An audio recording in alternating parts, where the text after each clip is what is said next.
여러분, 제가 오늘 들려드릴 이야기는요, 진짜 제 인생에서 가장 황당하고 가장 충격적이었던 경험입니다. 응급실 한번 다녀왔습니다. 딱 한 번이요. 그리고 그 대가로 제가 받은 청구서 금액이 얼마였는지 아세요? 15,000달러입니다. 2천만원요? 응급실 한번 다녀온 게 2천만원이 넘습니다. 여러분, 저 지금 과장하는 아닙니다. 진짜 이게 미국 응급실의 현실이에요. 그래서 제목에 이렇게 달았습니다. 죽기 전까진 응급실 가지 마세요.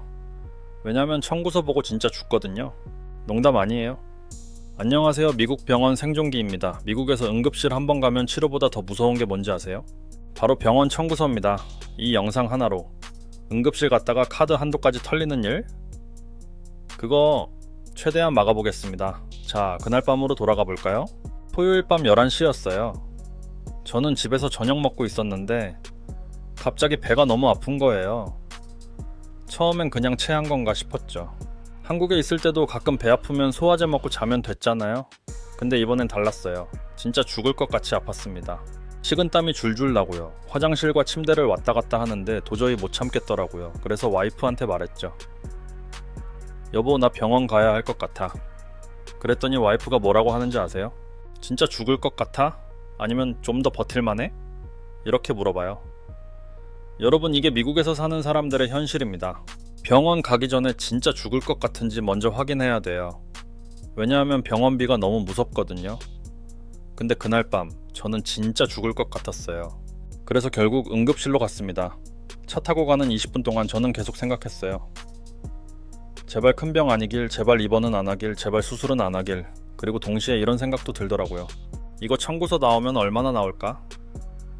아파 죽겠는데 돈 걱정을 하고 있는 제 자신이 너무 슬프더라고요.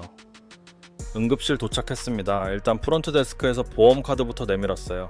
여러분, 미국 응급실 가면 제일 먼저 물어보는 게 뭔지 아세요? 어디가 아프세요? 가 아니에요. 보험 있으세요? 이게 먼저예요. 물론 정말 응급 상황이면 보험 없어도 일단 치료는 해줍니다. 근데 나중에 청구서가 어떻게 날아오는지는 여러분이 상상도 못할 거예요. 다행히 저는 보험이 있었어요. 그래서 서류 작성하고 대기실에서 기다렸습니다. 여기서부터가 진짜 지옥의 시작이에요. 대기 시간이요. 한국 응급실은 정말 빠르잖아요. 급한 환자는 바로바로 보는 거. 근데 미국은 아닙니다. 응급실이라고 해서 바로 보는 게 절대 아니에요. 저는 대기실에서 1시간 반을 기다렸습니다. 1시간 반이요? 배는 여전히 아파 죽겠는데 거기 앉아서 계속 기다리는 거예요. 옆에는 팔 다친 사람, 열 나는 애기 데리고 온 부모, 기침하는 할아버지, 온갖 사람들이 다 앉아있어요. 그리고 다들 표정이 똑같아요. 나 언제 들어가나? 이 표정이에요. 중간에 제가 너무 아파서 프론트에 가서 물어봤어요. 제가 언제쯤 들어갈 수 있을까요? 그랬더니 간호사가 친절하게 웃으면서 이렇게 말하더라고요. 지금 더 급한 환자들을 먼저 보고 있어요. 조금만 더 기다려주세요. 조금만요? 조금이 1시간 반 지났는데. 여러분, 미국 응급실의 시스템이 이래요. 트리아지 시스템이라고 환자의 위급도에 따라서 순서를 정하는 거예요. 그러니까 진짜 죽어가는 사람, 심장마비, 총 맞은 사람, 교통사고 같은 거 이런 사람들은 당연히 먼저 봐요. 근데 저처럼 배 아픈 사람? 순서 밀리는 거죠. 아무리 아파도요. 한국 같았으면 진작 MRI 찍고 피 뽑고 약 받고 집에 갔을 텐데 여기서는 그냥 의자에 앉아서 기다리는 거예요. 그 순간 진짜 생각했어요. 이거 그냥 집에 갈까? 근데 또 너무 아프니까 못 가는 거예요. 진퇴양난이에요. 드디어 제 이름이 불렸습니다. 1시간 반 만에요. 간호사가 저를 데리고 들어갔어요. 근데 들어간 게 병실이 아니에요. 커튼으로 막아놓은 칸막이 공간이에요. 침대 하나 있고 옆에는 의료기기들 몇 개 있고 그게 다예요. 그리고 그 얇은 커튼 너머로 옆 환자 신음소리 다 들려요. 프라이버시고 뭐고 없어요. 간호사가 혈압 재고, 천 재고, 맥박 재고, 산소포화도 재고 기본적인 바이탈 사인 체크를 했어요. 그리고 물어봐요. 통증이 1에서 10까지 중에 몇이에요? 저는 8이요. 이렇게 대답했어요. 한국 사람들은 참는 거 좋아하잖아요. 그래서 10이라고 안 하고 8이라고 했는데 이게 실수였어요. 여러분, 미국에서는 아프면 확실하게 말해야 돼요. 참으면 안 봐줘요. 간호사가 나가고요. 다시 기다렸습니다. 의사가 올 때까지요.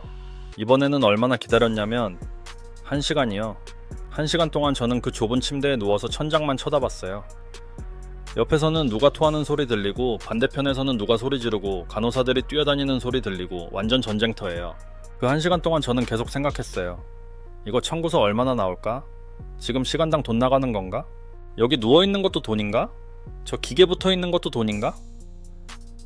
진짜 아픈 것보다 돈 걱정이 더 커지더라고요. 이게 미국에서 병원 가는 사람들의 리얼한 심정입니다. 드디어 의사가 왔어요. 젊은 남자 의사였는데 태블릿 들고 와서 제 차트를 쭉 보더니 몇 가지 질문을 했어요. 언제부터 아팠어요? 어디가 어떻게 아파요? 토했어요? 설사했어요? 열 있어요? 뭐 이런 기본적인 질문들이요. 저는 하나하나 대답했죠. 그리고 의사가 제 배를 눌러봤어요. 이쪽 눌렀다 저쪽 눌렀다 여기 아파요? 수도 있고 뭐 다른 문제일 수도 있으니까요. 그리고 다시 나갔어요. 의사가 저한테 실제로 말한 시간이요? 한 5분? 딱 그 정도예요. 간호사가 다시 들어왔어요. 팔에 주사 꽂고 피 뽑고 링거 꽂고 그 다음에 CT실로 데리고 갔어요. CT 찍는 거 자체는 금방 끝났어요. 15분. 그리고 다시 그 커튼 친 침대로 돌아왔습니다. 그리고 또 기다렸어요. 결과 나올 때까지요. 입원 대기 시간은 1시간 반이었어요. 여러분 여기까지 계산해봅시다. 도착한 시간이 밤 11시 30분이었어요. 대기실에서 흰 시간 반, 커튼 친 칸에서 1시간, CT 찍고 1시간 반 기다리고 지금 몇 시인지 아세요? 새벽 3시 반이에요? 4시간이 지났어요. 네, 시간 동안 저는 링거 맞으면서 누워만 있는 거예요. 와이프는 대기실에서 계속 기다리고 있었고요. 중간중간 문자로 물어봐요. 괜찮아? 뭐래? 근데 저도 할 말이 없는 거예요. 아직 결과 안 나왔어. 이것밖에 못해요. 진짜 답답하고 무기력하고 그냥 시스템에 갇혀있는 기분이었어요. 드디어 의사가 다시 왔습니다. 그리고 말하더라고요. 다행히 맹장은 아니에요. 급성 위장염으로 보입니다. 탈수 증상도 있고요. 링거 다 맞으시고 처방전 드릴게요. 집에 가셔서 쉬시고 이틀 안에 증상 안 좋아지면 다시 오세요. 그게 다예요. 맹장 아니라는 말 듣는데 4시간 걸린 거예요. 처방전 받았어요. 토 안 나오게 하는 약, 설사약, 통증약 이렇게 3개요. 그리고 수분 많이 섭취하세요 라는 지시. 한국 같았으면 따뜻한 물 많이 드시고 죽 드세요 이렇게 말해줬을 텐데 여기서는 그냥 수분 섭취 이 한마디예요. 링거 다 맞고 퇴원 서류 받고 새벽 5시 반에 집에 왔습니다. 응급실에서 5시간을 보냈어요. 그리고 받은 건 위장염입니다. 이 진단 하나랑 약 처방전이 다예요. 근데 솔직히 그 순간에는 안도했어요. 큰 병은 아니구나. 다행이다. 이렇게 생각했죠. 진짜 문제는 그 다음이었습니다. 2주 후에요. 우편함을 열었는데 병원 이름이 적힌 봉투가 와 있더라고요. 아, 청구서구나. 한국에서는 병원비가 얼마 안 나오니까 청구서 받는 게 별로 안 무섭잖아요. 근데 미국에서 병원 청구서 받는 건요 진짜 공포 그 자체예요. 봉투를 뜯었습니다. 손이 떨렸어요. 진짜로요. 그리고 첫 페이지를 봤는데 거기에 이렇게 써 있더라고요. Total amount due 15지 24789 15,247달러. 저는 그 숫자를 10번 넘게 다시 봤어요. 이게 진짠가 싶어서요. 여러분 이게 진짜예요. 과장 하나도 안 보태고 리얼 숫자입니다. 응급실 6시간 있었던 게 15,000달러예요. 한국 돈으로 2천만 원이라. 제 한 달 월급보다 많은 돈이 병원비로 나온 거예요. 순간 머리가 하얘지더라고요. 이게 뭐지? 뭘 그렇게 했길래 15,000달러야? 다음 페이지를 넘겼어요. 세부 항목이 나와 있었어요. 하나하나 읽어 내려가는데 진짜 어이가 없더라고요. 일단 Emergency Room Visit라고 해서 응급실 방문 자체가 2,500달러예요. 응급실에 발을 들여놓는 것만으로 한국 돈으로 300만 원이요. 여러분 이게 말이 돼요? 그 다음 항목 의사 진료비가 800달러. 의사가 저 본 시간이 총 10분도 안 되는데 800달러예요. 1분에 80달러씩 받는 거예요. 한국 같았으면 3만 원이면 의사 보고 약 받고 다 해결됐을 텐데요. 그 다음 피 검사가 1200달러. 피 몇 방울 뽑았는데 1200달러예요. 그 다음 CT 찍은 게 5500달러요. 이게 제일 비쌌어요. 한국 돈으로 670만 원이에요. 한국에서 CT 찍으면 보험 적용돼서 한 10만 원? 이 정도잖아요. 근데 여기서는 670만 원이에요. 그 다음 링거 한 봉지가 900달러예요. 한국에서는 링거 맞아도 몇천 원인데요. 그 다음 응급실에서 준 약이 600달러. 그 다음 병원 시설 사용료라고 3000달러가 또 붙어 있어요. 시설 사용료요? 그 커튼층 칸막이 침대 하나 쓴 게 3000달러예요? 그 다음 항목들도 계속 나와요. 간호서비스 700달러, 의료용품 사용료 400달러, 행정처리비 200달러. 온갖 항목에 다 돈이 붙어 있는 거예요. 그리고 전부 다 합치면 15,000달러가 나오는 거죠. 저는 그 청구서를 들고 가족한테 보여줬어요. 얼굴이 하얘지더라고요. 그리고 우리 둘 다 한동안 말을 못했어요. 이걸 어떻게 내? 이 돈을 어디서 구하지? 진짜 막막했어요. 그날 밤 잠을 못 잤어요. 계속 생각했어요. 보험이 있는데 왜 이렇게 많이 나온 거지? 제 보험 플랜을 다시 확인해봤어요. 그랬더니 이해가 되더라고요. 제 보험은 디덕터블이 5,000달러였어요. 디덕터블이 뭐냐면요. 한국말로 하면 본인 부담금 기준액인데 쉽게 말하면 보험사가 돈을 내주기 전에 제가 먼저 내야 하는 돈이에요. 그러니까 5,000달러까지는 제가 100% 다 내는 거예요. 보험사는 한 푼도 안 내요. 5,000달러를 넘어가는 금액부터 보험사가 내주기 시작하는 거죠. 근데 그것도 전액이 아니에요. 코인슈런스라고 해서 보험사가 80% 내면 제가 20% 내는 식이에요. 제 경우는 15,000달러 중에서 5,000달러는 제가 100% 내고 나머지 10,000달러는 보험사가 80%, 그러니까 8,000달러 내주고 제가 20%, 2,000달러 내는 거예요. 그럼 제가 총 얼마를 내야 되냐면 5,000 더하기 2,000, 7,000달러예요. 7,000달러 한국 돈으로 850만 원 정도죠. 여러분 그래도 7,000달러예요. 위장염 한번 걸렸다가 1,000만 원 낸 거예요. 한국 같았으면 3만 원에 해결됐을 일이요. 진짜 기가 막히죠? 그 다음날 저는 병원 빌링 부서에 전화했어요. 왜 이렇게 비싼지 물어보려고요. 전화 연결되는 데만 40분 걸렸어요. 대기음악 들으면서 계속 기다리는데 중간중간 녹음된 목소리가 나와요. Your call is important to us. Please stay on the line. 당신의 전화는 중요합니다. 기다려주세요. 근데 40분을 기다리게 하면서 중요하다고 하니까 진짜 웃기는 거죠. 드디어 연결됐어요. 빌링 담당자한테 물어봤어요. 이 금액이 맞나요? 왜 이렇게 비싼가요?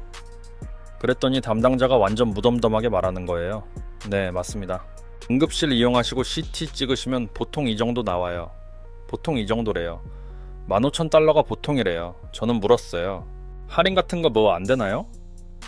제가 보험이 있긴 한데 디덕터블이 높아서요. 그랬더니 담당자가 이렇게 말하더라고요. Financial Assistance 프로그램이 있는데 신청하실 수 있어요. 소득 증명 서류 내시고 심사 받으시면 할인 가능해요. 그래서 바로 신청했죠. 서류 준비하는데 또 며칠 걸렸어요. 급여 명세서, 은행 잔고 증명서, 세금 보고서, 온갖 서류 다 내야 돼요. 그리고 신청서 작성해서 팩스로 보냈어요.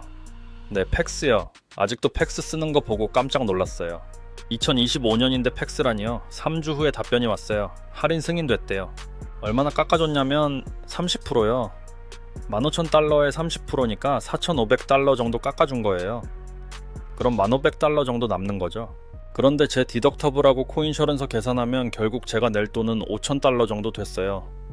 할인받고도 5,000달러예요. 700만 원이요. 여러분 이게 미국 의료 시스템의 현실입니다. 보험 있어도 이래요. 보험이 있는데도 한번 아파서 응급실 가면 수백만 원, 수천만 원씩 나가는 거예요. 보험 없으면요? 상상도 못해요. 그냥 파산하는 거죠. 실제로 미국에서 개인 파산 원인 1위가 뭔지 아세요? 병원비예요. 병원비 때문에 파산하는 사람들이 매년 수십만 명이에요. 아파서 병원 갔다가 빚더미에 앉는 거예요. 이게 말이 돼요? 선진국이라는 나라에서요? 그래서 미국 사람들이 농담처럼 하는 말이 있어요. Don't call the ambulance unless I'm dying. 내가 죽어가는 게 아니면 앰뷸런스 부르지 마. 왜냐하면 앰뷸런스 한 번 타는 게 2,000달러거든요. 한국 돈으로 250만 원이요. 앰뷸런스 타는 것만으로요. 그러니까 사람들이 다쳐도 우버 부르거나 친구한테 전화해서 태워달라고 하는 거예요. 진짜 죽기 직전이 아니면 앰뷸런스 안 불러요. 또 하나 충격적인 사실을 알려드릴게요. 미국 사람들 중에 만성질환 있는 사람들, 예를 들어서 당뇨병이나 고혈압 환자들이요, 약을 안 먹어요. 왜냐하면 약값이 너무 비싸거든요. 인슐린 한 병이 300달러예요. 한 달에 인슐린 몇 병 필요한데 그럼 한 달에 1,000달러 가까이 나가는 거예요. 그래서 약을 반으로 잘라 먹거나 격일로 먹거나 아예 안 먹거나 그러다가 상태 악화돼서 응급실 가는 거죠. 그럼 더 큰 돈이 나가는 악순환이 반복되는 거예요. 여러분 저는 이 경험을 통해서 진짜 많은 걸 배웠어요. 그리고 여러분한테 꼭 알려드리고 싶은 게 있어서 이 영상 만들었어요. 미국에서 응급실 가기 전에, 아니 미국에서 병원 가기 전에 꼭 알아야 할 것들이 있어요. 이거 모르면 저처럼 당합니다. 첫 번째, 응급실 가기 전에 정말 응급 상황인지 생각해보세요. 저는 진짜 아팠으니까 갔지만 만약에 조금만 더 참을 수 있다면 다음날 아침에 urgent care 가는 게 나아요. urgent care는 응급실보다 훨씬 저렴해요. 같은 증상 봐도 비용이 10분의 1 수준이에요. 응급실은 정말 생명이 위험한 상황에만 가야 돼요. 두 번째, 응급실 가기 전에 보험사에 전화하세요. 네트워크, 내 병원인지 확인해야 돼요. 미국 보험은 네트워크 시스템이에요. 인네트워크 병원이면 보험 적용이 잘 되는데 아웃 오브 네트워크 병원이면 보험 적용이 거의 안 돼요. 그럼 본인이 거의 다 내야 되는 거예요. 그러니까 가능하면 네트워크 내 병원으로 가야 돼요. 물론 응급 상황에서 병원 고르기 힘들죠. 근데 만약 시간적 여유가 조금이라도 있으면 보험사에 전화해서 지금 이러이러한 상황인데 어느 병원으로 가야 되나요? 물어보세요. 보험카드 뒷면에 24시간 상담 전화번호 있어요. 거기로 전화하면 돼요. 세 번째, 응급실에서 뭘 하기 전에 꼭 물어보세요. 이거 꼭 필요한 검사인가요? 이거 안 하면 안 되나요? 의사가 CT 찍자고 하면 정말 필요한가요? 다른 방법은 없나요? 물어보세요. 왜냐하면 CT 한 번이 $5,000거든요. 만약 엑스레이로도 충분한데 CT 찍으면 그건 돈 낭비인 거예요. 물론 의사가 꼭 필요하다고 하면 찍어야죠. 근데 미국 병원들은 소송 두려워서 과잉 검사하는 경향이 있어요. 그래서 환자가 이거 꼭 필요해요? 라고 물어보면 의사도 다시 한번 생각해 보는 거예요. 여러분이 능동적으로 물어봐야 돼요. 네 번째, 청구서 받으면 바로 내지 마세요. 일단 항목 하나하나 확인하세요. 잘못된 청구 엄청 많아요. 제가 받은 청구서에도 중복 청구된 항목이 2개 있었어요. 링거가 2번 청구돼 있더라고요. 근데 저는 링거 1번밖에 안 맞았거든요. 그래서 전화해서 정정 요청했어요. 그랬더니 $900 깎아줬어요. 여러분, 병원 청구서에 오류 있는 경우가 정말 많아요. 통계에 따르면 80%의 병원 청구서에 오류가 있대요. 그러니까 무조건 확인하세요. 이상한 항목 있으면 전화해서 물어보세요. 이거 뭐예요? 제가 이거 받은 적 없는데요? 이렇게 말하면 조사해서 수정해줘요. 5번째, Financial Assistance 프로그램 신청하세요. 모든 병원이 다 이런 프로그램 있어요. 소득이 일정 수준 이하면 할인받을 수 있어요. 저는 30% 할인받았는데 어떤 사람들은 50%, 심지어 100% 할인받는 경우도 있어요. 신청 안 하면 절대 안 알려줘요. 여러분이 직접 신청해야 돼요. 병원 웹사이트 들어가 보세요. Financial Assistance 또는 Charity Care 이런 검색어로 찾으면 나와요. 거기 신청 방법 나와 있어요. 서류 준비 좀 귀찮지만 수백만 원 아낄 수 있으면 할만하죠. 6번째, 할부 납부 요청하세요. 한 번에 다 낼 수 없으면 병원에 전화해서 할부로 내겠다 말하세요. 미국 병원들은 할부 납부 잘 받아줘요. 이자도 안 붙어요. 한 달에 $100씩, $200씩 나눠서 낼 수 있어요. 안 내는 것보다는 조금씩이라도 내는 게 나으니까 병원도 받아주는 거예요. 7번째, 절대로 의료비를 크레딧 카드로 긁지 마세요. 크레딧 카드 이자율이 20% 넘거든요. 병원 할부는 무이자인데 크레딧 카드로 긁으면 이자까지 내야 되는 거예요. 그러니까 병원한테 직접 할부 요청하는 게 훨씬 나아요. 8번째, 보험 플랜 꼼꼼히 확인하세요. 특히 디덕티블, 코페이먼트, 아웃 오브 포켓 맥시멈 이 3가지는 꼭 알아야 돼요. 디덕티블은 제가 먼저 내야 하는 돈, 코페이먼트는 보험사가 내주고 난 다음에 제가 추가로 내는 비율, 아웃 오브 포켓 맥시멈은 제가 1년에 최대로 낼 수 있는 한도예요. 예를 들어서 아웃 오브 포켓 맥시멈이 $10,000면 1년에 제가 내는 의료비가 아무리 많아도 $10,000까지만 내면 돼요. 그 이상은 보험사가 100% 내주는 거예요. 이거 알면 최악의 상황에서도 얼마까지만 낼지 예상할 수 있어요. 9번째, 가능하면 HSA나 FSA 계좌 만드세요. 이건 세금 혜택 받으면서 의료비 저축하는 거예요. 급여에서 세전으로 돈 빼서 이 계좌에 넣으면 그 돈으로 병원비 낼 때 세금 안 내는 거예요. 그러니까 실질적으로 돈을 아끼는 셈이죠. 회사에서 제공하는 베네핏인데 신청 안 하는 사람들 많아요. 꼭 하세요. 마지막으로 10번째, 예방이 최선이에요. 미국에서는 아프면 돈이 엄청 나가니까 아프지 않는 게 제일 중요해요. 정기검진 받으세요. 대부분의 보험이 연간 정기검진은 무료로 커버해줘요. 그리고 건강관리 잘하세요. 운동하고 잘 먹고 잘 자고. 이게 미국에서는 정말 중요해요. 여러분, 제가 이 모든 걸 경험하면서 느낀 건요, 미국 의료 시스템은 정말 복잡하고 비싸고 불합리하다는 거예요. 근데 이게 현실이에요. 우리가 바꿀 수 없는 현실이죠. 그러니까 우리가 할 수 있는 건 이 시스템을 이해하고 최대한 현명하게 대처하는 거예요. 저는 그날 응급실에서 6시간 있으면서 그리고 $15,000짜리 청구서 받으면서 정말 많은 걸 배웠어요. 그리고 그 경험을 여러분과 나누고 싶었어요. 여러분은 저처럼 당하지 마세요. 이 영상 보시고 미리 준비하시고 현명하게 대처하세요. 미국에서 사는 게 쉽지 않아요. 특히 아플 때는 더 힘들어요. 근데 우리 서로 정보 공유하고 서로 도우면서 잘 버텨낼 수 있을 거예요. 여러분 건강 조심하시고요. 정말 죽기 직전이 아니면 응급실 가지 마세요. 청구서 보고 진짜 죽을 수 있으니까요. 제 이야기가 도움이 됐으면 좋겠어요. 여러분도 비슷한 경험 있으시면 댓글로 공유해주세요. 우리 다같이 미국 의료 시스템에서 살아남읍시다. 미국 병원 생존기였습니다. 구독, 좋아요 꼭 눌러주세요. 저에게 큰 힘이 됩니다. 건강하세요.